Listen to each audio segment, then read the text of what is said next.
Assalamualaikum warahmatullahi wabarakatuh. Apa kabar hari ini anak-anak? Alhamdulillah, luar biasa. Allahu Akbar.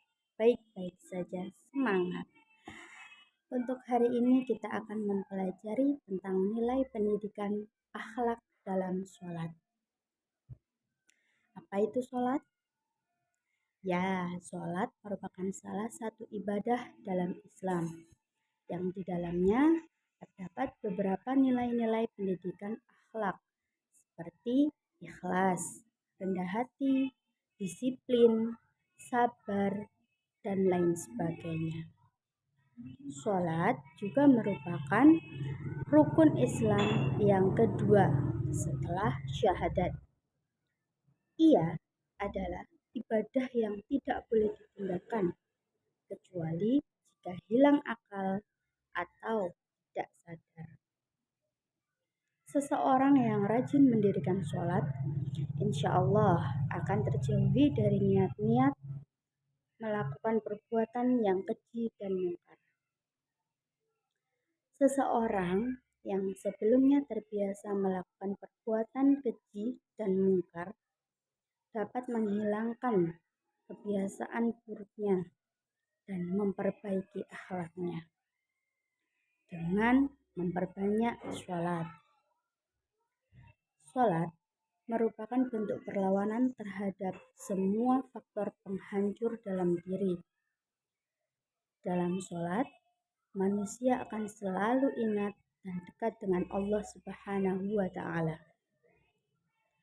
Manusia tidak akan terperosok dalam kemungkaran. Sebagaimana firman Allah Subhanahu wa Ta'ala dalam surat Ankabut ayat 45, surat Toha ayat 132, dan surat An-Nisa 103 yang berbunyi sebagai berikut.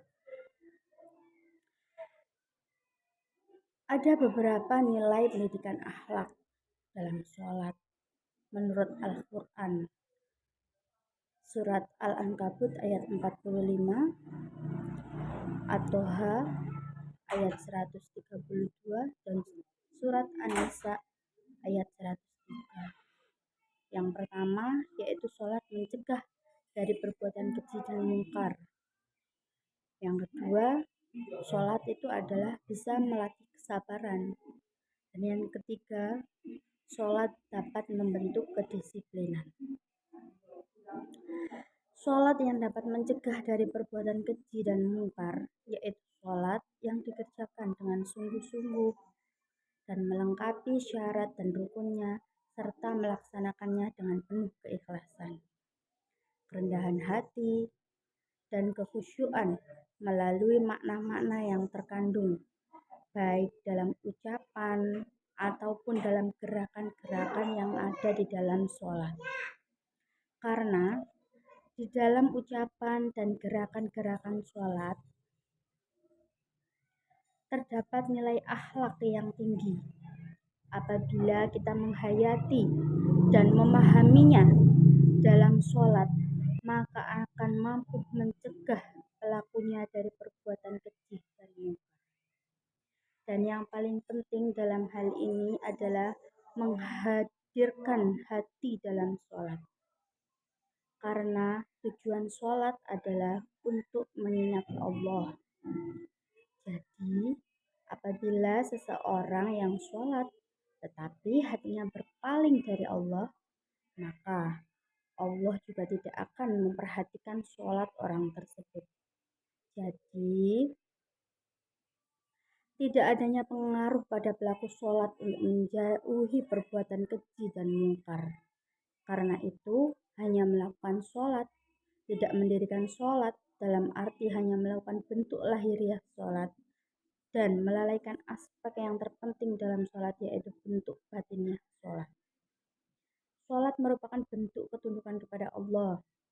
Seseorang yang tunduk pada Allah maka akan melakukan segala perintahnya dan menjauhi segala larangannya. Segala syariat yang berasal dari Allah pasti penuh dengan kebaikan.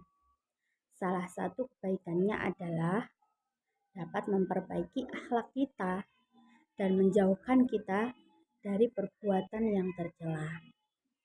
Anak-anak, perintah sholat dan hubungannya dengan pembentukan akhlak. Jadi, jangan sampai kita tinggalkan sholat. Meninggalkan perintah sholat wajib akan membekas dalam diri kita.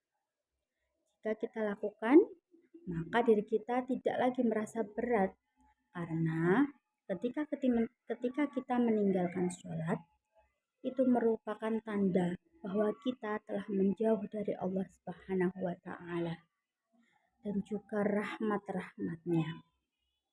Seseorang yang jauh dari Allah dan rahmatnya, maka akan berada dalam kesesatan, sementara dia tidak menyadarinya. Dan salah satu tujuan dari diutusnya Nabi Muhammad adalah untuk menyempurnakan akhlak manusia. Rasulullah bersabda, "Sesungguhnya aku diutus untuk menyempurnakan akhlak yang luhur." Akhlak Rasulullah adalah akhlak Al-Quran. Tidak ada makhluk yang akhlaknya lebih baik dari Rasulullah. Rasulullah menyempurnakan akhlak manusia dengan cara memberikan contoh yang baik dan untuk ditiru. Segala sunnah yang Rasulullah ajarkan merupakan langkah untuk menyempurnakan akhlak, termasuk sunnah-sunnah untuk melaksanakan sholat. Rasulullah banyak mencontohkan dan merutinkan sholat yang selain dari sholat 5 waktu. Selain sholat subuh, duhur, asyar, maghrib, dan isya. Seperti sholat rawatib, sholat duha, sholat tahajud, dan sholat yang lainnya. Nah, sholat itu dapat mencegah kita dari perbuatan yang keji dan mungkar. Allah berfirman, sesungguhnya sholat itu mencegah dari perbuatan-perbuatan keji dan mungkar. Quran Surat Al-Ankabut ayat 45. Dalam sebuah riwayat disebutkan dari Hurairah, ia berkata, ada seseorang yang pernah mendatangi Nabi. Ia berkata, ada seseorang yang biasa sholat di malam hari, namun di pagi hari ia mencari bagaimana seperti itu. Beliau lantas berkata, sholat tersebut akan mencegah apa yang ia lakukan. Nah, pada saat malam itu dia sholat, dan paginya dia berniat untuk mencuri, maka Allah akan menghentikan niatnya yang tidak baik seperti itu tadi. Jadi jika kita sebagai manusia, insya Allah jika kita tidak meninggalkan sholat 5 waktu, kita akan dijauhkan dari segala hal-hal buruk, hal-hal yang keji dan mungkar, insya Allah. Dan kita akan mendapatkan rahmatnya, kita akan dekat dan selalu ada di sisi Allah. Kita akan ada di jalan yang benar. Ya, anak-anak, itu penjelasan dari guru. Saya akhiri. Assalamualaikum warahmatullahi wabarakatuh.